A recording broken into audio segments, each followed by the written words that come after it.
Hi అండి, నమస్తే. ఈరోజు రెసిపీ వచ్చేసి జ్యూసీ జ్యూసీ టమాటా కోడిగుడ్డు. ఈ రెసిపీ ఎంతమందికి ఇష్టమో నాకు కామెంట్ బాక్స్లో చెప్పండి. ఈ రెసిపీని నేను చాలా సింపుల్గా చూపిస్తాను. ఇలా మీరు ట్రై చేయండి, మీకు కూడా చాలా బాగా నచ్చేస్తుంది. మరి రెసిపీలోకి వెళ్ళిపోదామా? టమాటాలను నీట్గా కడిగి కట్ చేసుకోవాలి. ఇందులోకి 2 ఆనియన్స్, 4 ఎగ్స్, అల్లం పేస్ట్, కరివేపాకు, కొంచెం కొత్తిమీర అండి. మీకు నాకైతే అందుబాటులో లేదండి, మీరు మాత్రం తప్పనిసరిగా వేసుకోండి.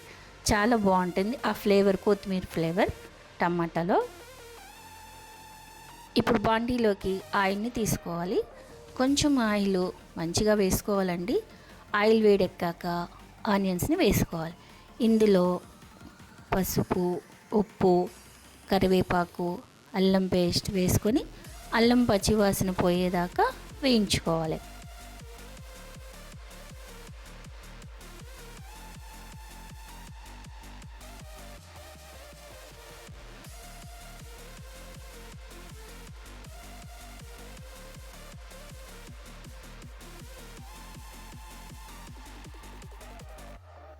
ఇప్పుడు టమాటాని వేసుకోవాలి. ఒకసారి కూరంతా కలుపుకోవాలి.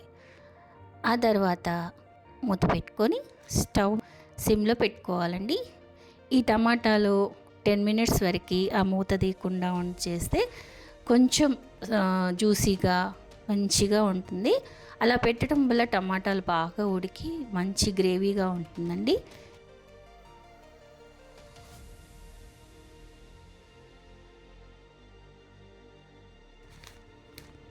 ఇక్కడ మీకు టిప్ చెప్పాలండి. ఎగ్స్ వేయకముందే ముందు మనం ఉప్పు కారం ఒకసారి చెక్ చేసుకోవాలి. నేను వాడే కారం కొంచెం ఘాటుగా ఉంటుంది, నేను చెక్ చేసుకున్నాను. మీరైతే స్పైసీని బట్టి, మీరు ఎంత స్పైసీగా తింటారో దాన్ని బట్టి ఉప్పు కారం వేసుకోండి. ఇప్పుడు మాత్రమే వేయాలండి. ఎగ్స్ వేసాక అప్పుడు టేస్ట్ బాగుండదు. సో ఇప్పుడే మనము చెక్ చేసుకొని వేసుకోవాలి. ఇప్పుడు కొంచెం ఈ కారం వేసిన పచ్చివాసన పోయే వరకు ఉడకనివ్వాలండి.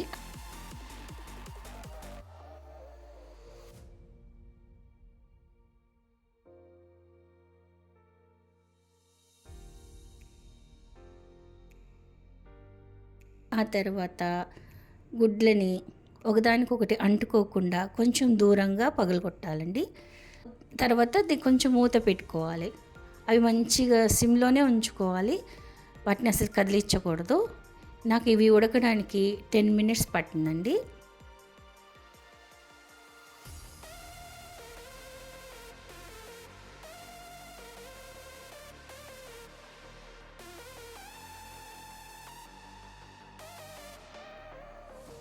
గుడ్డిని నెమ్మదిగా తిప్పాలండి, చెదరకుండా ఉంటుంది. ఇంకొంచెం సేపు ఉడకనివ్వాలి. ఈ కర్రీ అయ్యేంతసేపు కూడా స్టవ్ హై ఫ్లేమ్లో పెట్టకూడదండి. స్లోగా లో ఫ్లేమ్లో పెట్టుకొని చిన్నగా మగ్గనియాలి.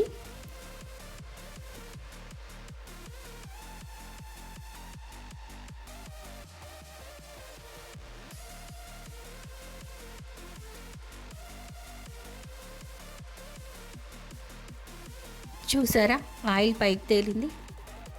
మళ్ళీ చెప్తున్నాను, కొత్తిమీర మాత్రం మీరైతే వేసుకోవాలి. ధనియాల పొడి అయినా సరే కొంచెం వేయండి, స్మెల్ ఫ్లేవర్ చాలా బాగుంటుంది. చూసారా ఎగ్ ఎంత బాగుందో, జ్యూసీ జ్యూసీగా, అది పుల్ల పుల్లగా చాలా బాగుంటుందండి టమాటా ఫ్లేవర్ తోటి. మీరు ఒకసారి ట్రై చేయండి, చాలా బాగుంటుంది. Thank you for watching.